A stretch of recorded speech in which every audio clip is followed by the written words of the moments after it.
So if I had to throw away all my watches and just keep one, I want to say that this one would be it. Except there's just like one thing that I wish I could change that I know I could never change. Here we go.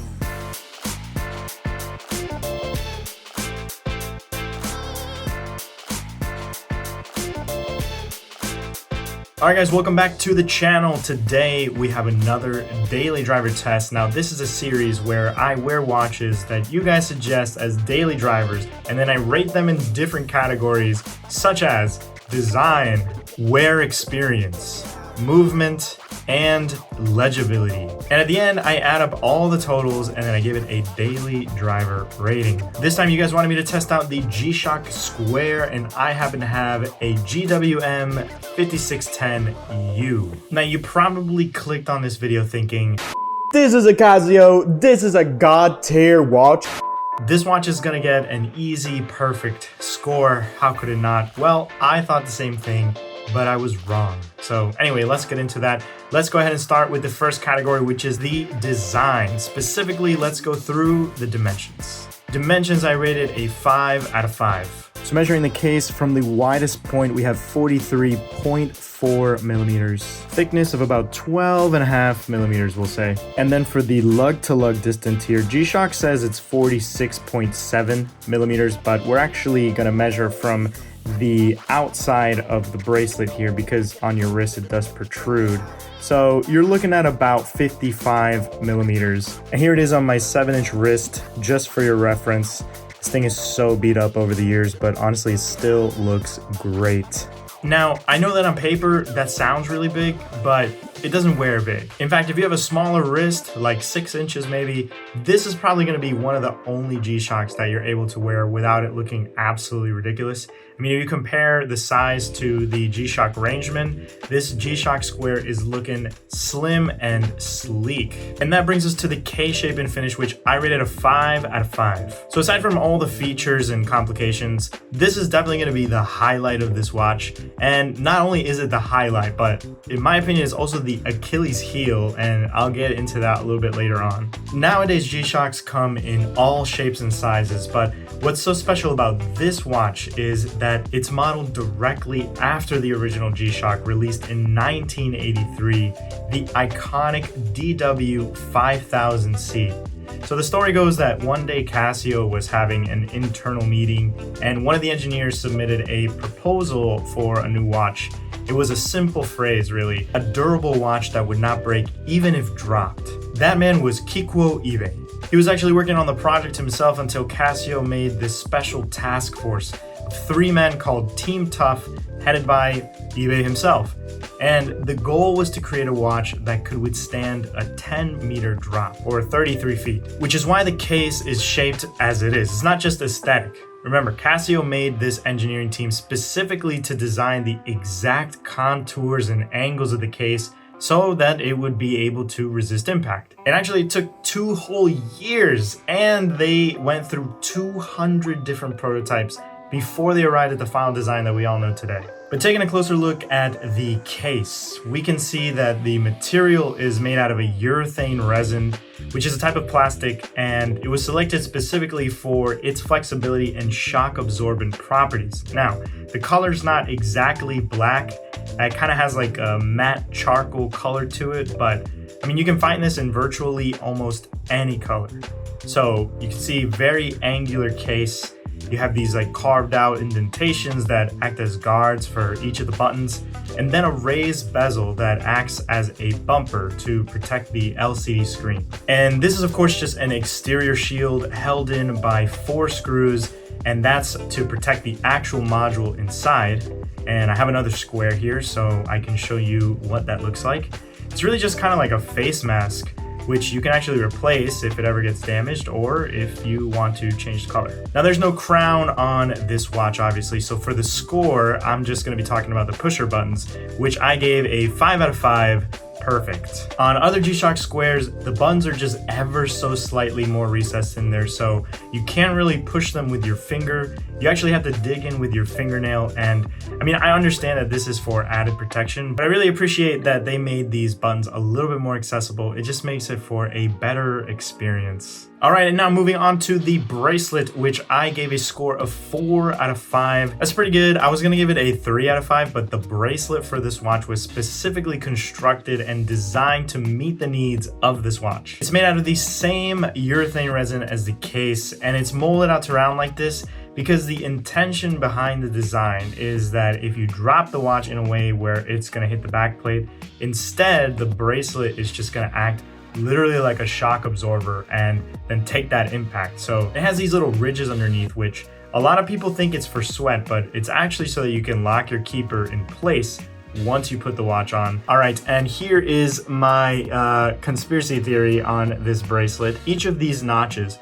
correlates to an inch on your wrist. I don't know how it works out, but the point is if you have 6-inch wrist, then you're gonna count to 6, and on the 6th notch is where you would wear it, and that's where it's gonna fit the best. And if you have a 7-inch wrist, then you're gonna count to 7, and then you'd wear it on the 7th notch. There's no like research behind this. This is just my own weird, I don't know, guys. Like and subscribe, okay? You know what? Let me know in the comments if I'm an evil genius or if I'm just crazy. All right, moving on. Time to talk about the dial, or the screen display, I guess in this case. I scored the screen a 5 out of 5. It is just perfect. This is just the most nostalgic part of the watch for me, honestly. It just has major 80s and 90s vibes. The screen is just covered in text and information, and then the red and white tracks around the display. For some reason, it kind of reminds me of a combination of the Star Fox video games and then what the Terminator would see before he acquired his target. I love the colors, just little pops here and there with that 20 bar water resistant rating in light blue. You have the golden shock resist shield with tough solar, day of the week with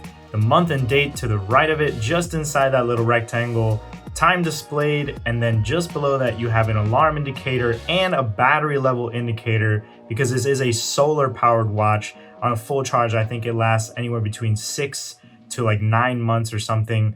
And this is just honestly peak retro technology. Crystal is mineral, so definitely prone to scratches. I gave it a 3 out of 5. You can get away with it because the raised bezel, it just does a pretty good job at keeping most of the scratches off. This watch retails for about $130, but usually they're always on sale and you can get them for like 90 bucks. I've seen them as low as $80. And now moving on to the next category, which is the wear experience. We're gonna go ahead and start with the comfort level of this watch, which I gave a 4 out of 5. Extremely lightweight. I mean, you can put this watch on and you literally will forget that it's on your wrist. And the reason I didn't give it a perfect score, it's just because of the material. So it's soft plastic. It does get a little uncomfortable when your wrist swells up in the heat, especially if you can't find a perfect fit with one of these notches. It does make your wrist sweat a little bit more than normal, but in general, it's not too bad. Now let's talk wardrobe combination. And this to me is such an important category, especially for a daily driver watch, which you're gonna have to pair with multiple different outfits depending on whatever situation you have going on, right? Now for the wardrobe combination, I gave it a 3 out of 5. You can kind of get away with it. Earlier I said that this watch's design is iconic, but that it's also its Achilles heel at the same time. And this isn't a flashy piece by any stretch of the imagination. Actually, it's pretty muted. When you wear this watch with any casual outfit, most people aren't even gonna notice it, to be honest. In fact, it's such a great casual daily wear piece. But where the lines start to get drawn is when you start wearing this watch in a more business casual or a more formal setting. This watch doesn't really pair well when you're wearing like a blazer or a suit, for example. The nature of the watch is just a little bit too tactical. So definitely the formality of this watch is its weakest point for sure. My first office job after college was working at a law firm. I'll never forget, during a meeting one day, my boss told me, you can tell how often a man wears a suit just by looking at his watch and his shoes. Anyway, but don't misunderstand me. I mean, if this is your favorite watch and you feel like wearing it with a suit, then, you know, I don't think most people are gonna care. But definitely there are snobs out there. And definitely there are situations where wearing a G-Shock, it's just kind of an odd thing to do. And honestly, I would love to hear what you guys think about this. Is it a go anywhere, do anything watch, or a go mostly anywhere, do anything watch? I mean, do watch formality rules even apply nowadays? I don't know. Let me know in the comments down below, guys. Let's start a discussion about this. And let's move on to the next category, the wear and tear category. Every watch is prone to wear and tear. So starting from 0 all the way to 5, the more points it gets, the more delicate your watch is. And that's what makes your daily driver a baby driver. And obviously this watch gets a 0. It's a G-Shock. It is as tough as it gets. And I'm going to elaborate a little bit on that as we go over the next category, which is the movement. Let's go ahead and talk about the accuracy. I rated this watch, of course, a 5 out of 5. This watch is equipped with multi-band 6 technology. A multi-band watch automatically receives time calibration radio signals from multiple broadcast towers worldwide. So basically it's always on time. And the week that I wore this watch, it just so happened to be daylight savings time in the US. And waking up with the time already calibrated was actually such a nice surprise. And on top of that, it's about plus or minus 15 seconds a month, and you can always set it manually if you really want to do that. Up next is the reliability category, and I gave this watch a 5 out of 5 for the movement. It just doesn't get any more reliable than a G-Shock. Now, the way G-Shocks are designed, it is a hollow case structure. That means that the actual module is floating inside with a layer of air to absorb shocks. Kiko was inspired by a little child bouncing a ball outside and then developed a 5-stage shock absorbing structure to protect the module. Okay, now I'm gonna do my best to explain to you guys how that works. So obviously you have the outer case cover, and then below that you have the actual case, which could be made of metal or plastic, and it acts as a barrier against dust, dirt, and moisture that helps to keep the inner workings of the watch clean and dry. And then right after that, you have the rubber ring that acts as a second line of defense against shocks. So when the watch is dropped or bumped, the ring absorbs and dissipates significant portions of the impact energy before it can actually reach the case and all the internal components. Then you have the metal guard ring, which also absorbs shocks, but really it's just to hold the watch module securely in place within the case, preventing it from moving or becoming dislodged during shock, and it adds a little bit of structure just to reinforce the resin. And then of course some additional protective rubber to absorb the energy from impacts.